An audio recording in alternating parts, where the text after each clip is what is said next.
بڑے فرماتے ہیں کہ جب انسان پر کوئی مشکل آتی ہے اور وہ اس پر خاموشی اختیار کرتا ہے، یعنی واویلا نہیں کرتا، شور و غوغا نہیں کرتا، تو اللہ تعالیٰ اس کی اس پریشانی کو کم کر دیتے ہیں۔ اور جب انسان اسی پریشانی، اسی مشکل کے اوپر صبر کرتا ہے،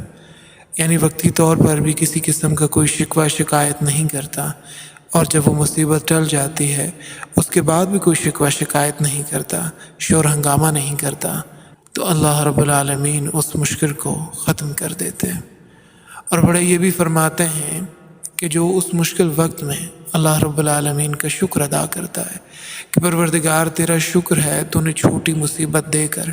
کسی بڑی مصیبت سے بچا لیا، کیونکہ تو اس پہ بھی قادر ہے، اس سے زیادہ نقصان بھی ہو سکتا تھا، اس سے زیادہ اذیت اور تکلیف کا بھی سامان ہو سکتا تھا، مگر اس تھوڑی کو کافی جانا گیا اور ہمیں بڑی مصیبت سے بچا لیا گیا۔ جو اس طرح سے شکر بجا لاتا ہے، اللہ رب العالمین اس کی مشکلات کو آسانیوں کے ساتھ تبدیل کر دیتے ہیں، اس کی پریشانیوں کو خوشیوں کے ساتھ تبدیل کر دیتے ہیں۔